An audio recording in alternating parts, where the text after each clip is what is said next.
गांधार शैली की विशेषताएं। उत्तर पश्चिम भारत का प्राचीन नाम गांधार था, जिसकी भौगोलिक संरचना में भारतीय, ईरानी, यूनानी तथा रोमन संस्कृतियों का संगम हुआ। इसलिए इस स्थान की कला में पूर्वी और पश्चिमी कला परंपरा दिखाई देती है। जब गांधार कला का जन्म हुआ, तब तक मौर्य, आंध्र, युग, शुंग तथा मथुरा आदि भारतीय कला का विकास हो चुका था। अतः इस पर इनका प्रभाव पड़ना स्वाभाविक था।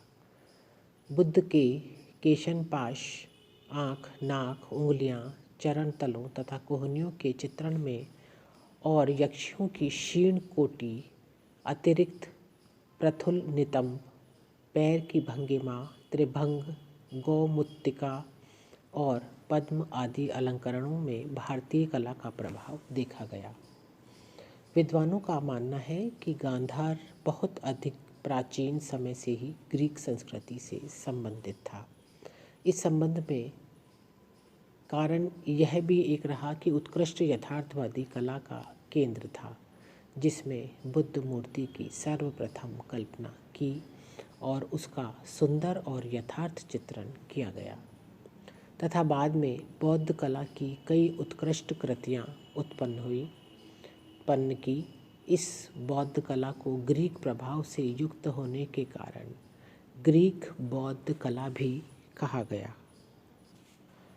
अब हम कुछ मेन पॉइंट्स देखेंगे जिसमें गांधार कला की विशेषताएं दिखाई देती हैं। गांधार कला के अंतर्गत बामियान में बुद्ध की आदमकद से भी 20 गुना अधिक ऊंची प्रतिमाओं के निर्माण में बौद्ध मूर्तिकला के इतिहास में विशाल मूर्तियों के निर्माण की सर्वथा नई परंपरा का श्री गणेश हुआ। इसका उद्देश्य संभवतः बुद्ध को अति मानव एवं महापुरुष के रूप में प्रदर्शित करना रहा। इस कला की सांस्कृतिक आत्मा बौद्ध धर्म से ओतप्रोत है। यह कला ईरानी, यूनानी तथा भारतीय संस्कृतियों के सम्मिलन की प्रतीक मानी गई है। बुद्ध के जीवन दृश्यों को सजीव शैली में उकेरा गया है, किंतु बुद्ध और बोधिसत्वों की मुखाकृति आध्यात्म भावना शून्य है। यहाँ की मूर्ति में योगेश्वर बुद्ध की उस छवि का सर्वथा अभाव है जो मथुरा की बुद्ध प्रतिमाओं में पाई जाती है। यहाँ की मूर्तियों में भावनात्मकता एवं स्वाभाविकता है। गांधार बुद्ध में भारतीय परंपरा के मूर्ति विज्ञान का संबंधी गुण है। बौद्ध प्रतिमाओं में केश विन्यास भारतीय परंपरा से भिन्न है। बाल घुंघराले बनाए गए हैं। बुद्ध मूर्ति को मोटा और एक लंबा वस्त्र ओढ़े हुए चित्रित किया गया है। बुद्ध बोधिसत्वों की मूर्तियों में कहीं कहीं पगड़ी और मूछों का अंकन भी किया गया है, जो सर्वथा अभारतीय है। वस्तुतः गांधार के कलाकारों ने बुद्ध की अपोलो की भांति चित्रित किया गया है।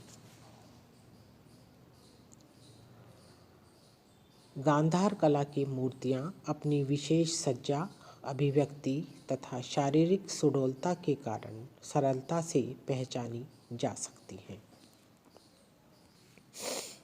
गांधार मूर्तिकला की एक विचित्र विशेषता यह है कि बुद्ध की प्रतिमाएं चारों ओर से ही नहीं गढ़ी गई, उन्हें पीछे से अगड़ ही छोड़ दिया गया है।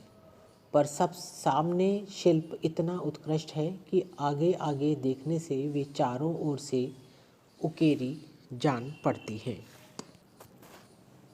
यहाँ दो प्रकार की शैलियों का असफल मिश्रण है, जिसमें एक बहुत विकसित है और दूसरी प्रारंभिक है जो अविकसित दिखाई देती है। बुद्ध के सिर पर पीछे का तेज पुंज गांधार शैली की ही देन है, जो विदेशी आकृतियों से लिया गया है। शैलीगत दृष्टि से विदेशी होते हुए भी इसकी आत्मा भारतीय है। विद्वान E.V. हैवल, जायसवाल व डॉक्टर कुमार स्वामी का कहना है कि बुद्ध मूर्ति का उद्भव भारतीय शैली में ही हुआ है।